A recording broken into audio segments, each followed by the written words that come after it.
আসসালামু আলাইকুম সকল সৌদি প্রবাসী ভাই বোনেরা, আজকে ভিডিওটি শেয়ার দিবেন। অবশ্যই গুরুত্বপূর্ণ কিছু তথ্য নিয়ে হাজির হয়েছি।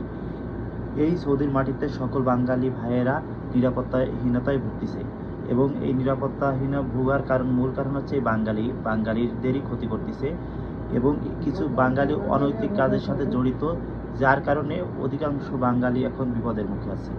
যারা গাড়ি ভাড়া চালায় তারা বর্তমান বেশি সমস্যায় আছে। তাছাড়া এই দেশে তো বাঙালি হয়ে বাঙালিদের হয়রানি আছে, দালাল হয়রানি, কফিল হয়রানি, এগুলো তো পুরনো কথা, এগুলো সাবজেক্ট বাদই দিলাম। আজকে হচ্ছে যে কিছু ছিনতাইকারী আছে এদেশে, যারা গাড়ি ভাড়া চালায় আমার বাঙালি ভাইয়েরা, তাদেরকে গাড়ি কন্ট্যাক্ট করে যে আমি অমুক যাবো তমুক জায়গা যাবো, সেটা কন্ট্যাক্ট করে যখন তাকে নির্জন জায়গা কোনো মরুভূমিতে নিয়ে যায় তখন তাকে কিডন্যাপ করা হয় এবং তার কাছ থেকে মোটা অঙ্কের টাকা দাবি করা হয়, বাংলাদেশ থেকে এনে তাকে দিতে হয়।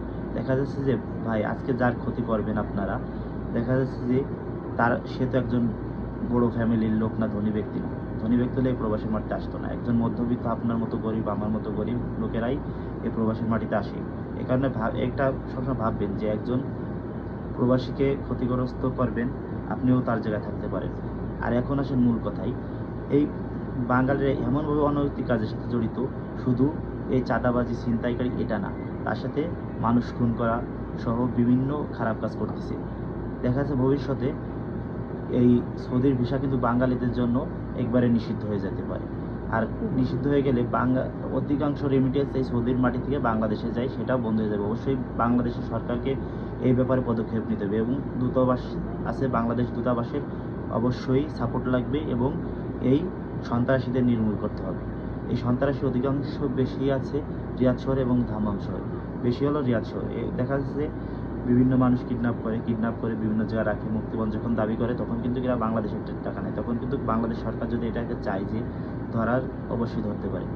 এখন যারা আছেন সৌদি আরবে, অবশ্যই আপনারা যারা গাড়ি ভাড়া চালান এবং যারা প্রবাসী আছেন অবশ্যই সতর্কভাবে চলাফেরা করবেন।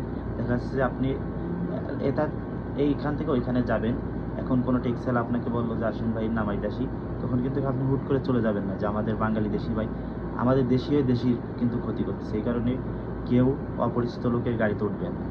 আর যারা গাড়ি ভাড়া চালান অবশ্যই ভাই সতর্কভাবে থাকবেন এবং গাড়িতে জিপিএস কন্ট্রোল এবং তাছাড়া অবশ্যই ওয়েব ক্যামেরা লাগাবেন, যাতে আপনার কিছুটা হলেও নিরাপদ থাকে।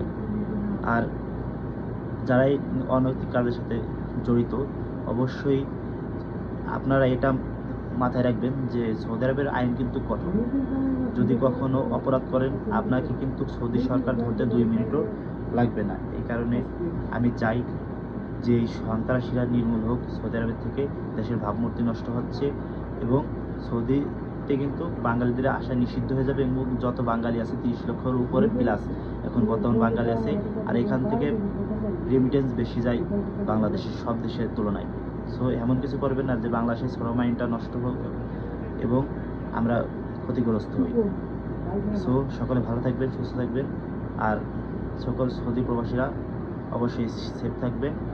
বর্তমান ছিনতাই আর চাঁদাবাজি এবং খুনখারাবি অহরহ বেড়ে চলেছে, অনৈতিক কাজের সাথে হাজার বাঙালি জড়িত এবং আপনার নিরাপত্তা আপনি নিজেই নেবেন, কারণ এই প্রবাসী মাটিতে আপনার পর কেউ দেখবে না। সো ভালো থাকবেন, আমার জন্য দোয়া করবেন, আমি সকল প্রবাসীর জন্য দোয়া করি এবং নেক্সট ভিডিও অবশ্যই আসবে ইনশাল্লাহ। সকল ভালো থাকবেন। আসসালামু আলাইকুম।